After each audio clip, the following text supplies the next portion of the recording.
Hello students, let's start today worksheet. Worksheet subject Social Science, worksheet number 12, date of 1st September, class 7. You can write your name of the student and write your name of the class teacher. The worksheet topic is the Delhi Sultans. Okay, so you have seen these pictures 1, 2, 3, 4.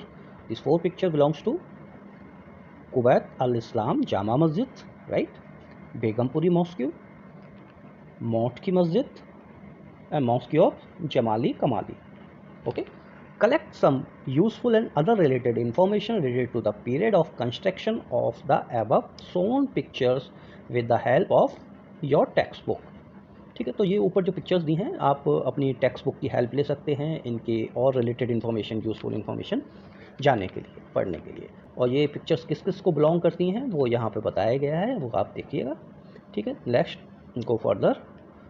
The early Delhi Sultans, especially Iltutmish, favored their special slaves rather appointing aristocrats and landed chieftains as governors. Okay, तो early जब दिल्ली सल्तनत होती थी, सुल्तान होते थे, तो specially Iltutmish वो क्या है करते थे कि अपने गुलामों को ही एस्ट्रोकेट और गवर्नर अपॉइंट करते थे। ठीक है, किसी राज्य का मतलब किसी इलाके का मेन मुखिया होता था, एस्ट्रोकेट होता था, तो वो अपने गुलामों को ही अपॉइंट करते थे, सेवादार, सेना नायक। ठीक है, इस तरीके से they were purchase for military service called bandagan in Persian. वो क्या करते थे, जो मिलिट्री सर्विसेज होती थी उनका नेतृत्व करते थे, यानी कि सैनिकों का नेतृत्व करते थे, है ना। इनको पर्शियन में क्या बोलते थे, बंदगन। ठीक है, let's go further. The Khalji and Tughlaq continue to use bandagan and also raise people of humble birth who were often their clients to high political position. They were appointed as a general and governor. ठीक है, तो खलजी और तुगलक ने इन बंदगन को continue रखा। ठीक है, early Iltutmish के ज़माने में, इल्तुतमिश के शासनकाल में ये होता था कि वो अपने स्लेब्स को, गुलामों को ही बंदगन बनाते थे। तो ये प्रक्रिया खलजी ने और तुगलक ने भी कंटिन्यू रखी, लेकिन उन्होंने और क्या किया कि जो आश्रित या छोटे वर्ग, निम्न वर्ग के लोग होते थे, उन लोगों को भी उन्होंने क्या किया कि हाई पॉलिटिकल कुछ पोजीशंस अपने राज्य में सेनापति या उस तरीके की पोजीशन उनको दी गई। ठीक है, जिनको जनरल्स यानी वही सेना नायक और गवर्नर्स बनाए गए।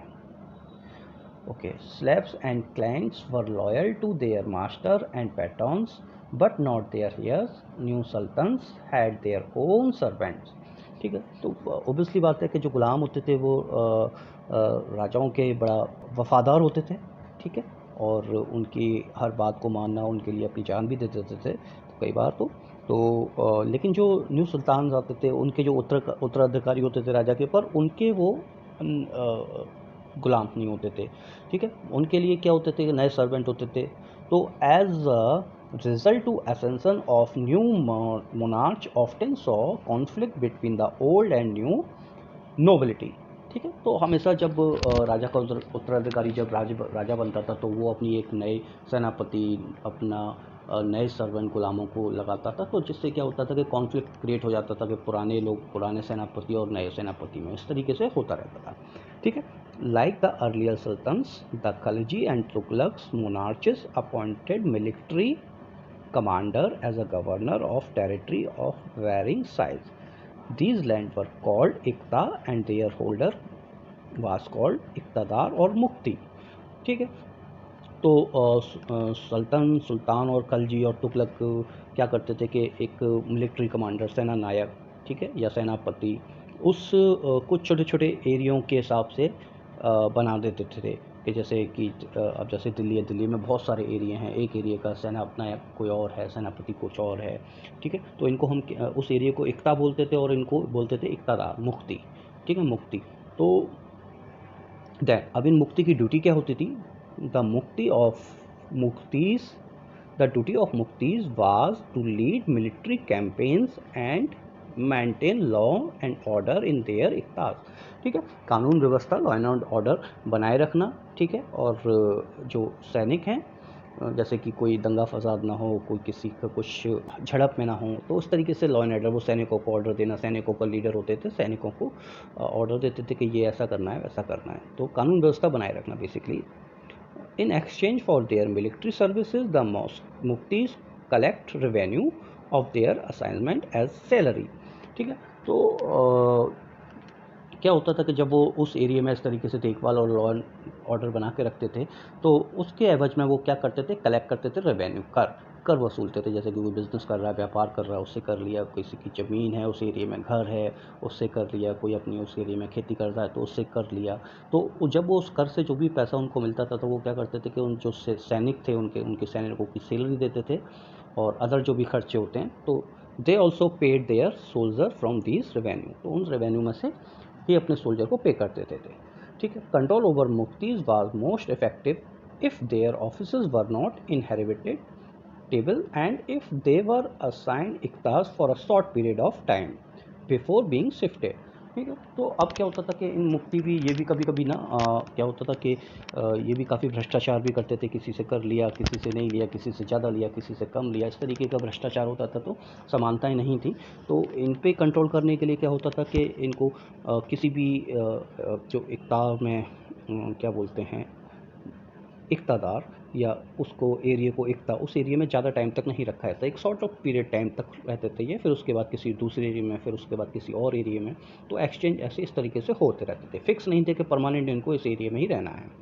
सो these harsh condition of service were rigorously imposed during the reign of Alauddin Khilji and Mohammad Tughlaq. ठीक है, तो मोहम्मद तुगलक और खिलजी के टाइम पे जो ये ड्यूटी थी, इसमें बहुत नियम थे, कायदे और कानून थे, बहुत कठिन था इसका पालन करना। ठीक है, तो और बड़ा नियम से चलते थे सारी चीज़ें। ठीक है, next, under Alauddin Khilji the state brought the assessment and collection of land revenue under its own control. ठीक है, जब अलाउद्दीन खिलजी ने क्या किया, अपने अंडर में ही ले लिया कलेक्शन, असेसमेंट कलेक्शन, यानी कि जो लैंड रेवेन्यू, जो भूमि कर होता है, वो अपने कंट्रोल में ले लिया। ठीक है, अपने ही कंट्रोल में, यानी कि डायरेक्टली वो उस कर को वसूलते थे। The rights of the local chieftains to levy taxes were cancelled and they were also force to pay taxes.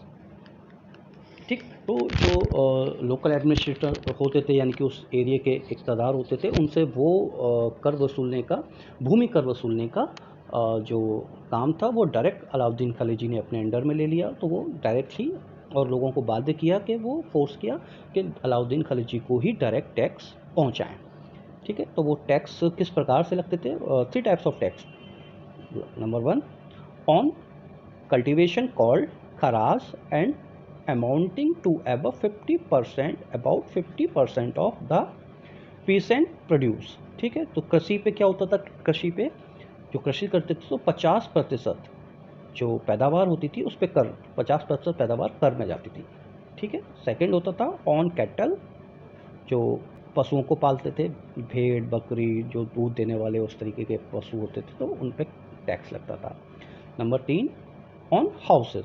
ठीक है, जो भूमि होती थी, जिनके पास घर होता था, उन पे टैक्स लगता था। तो इस पर 3 प्रकार के टैक्स होते थे। Okay, so let's take a question.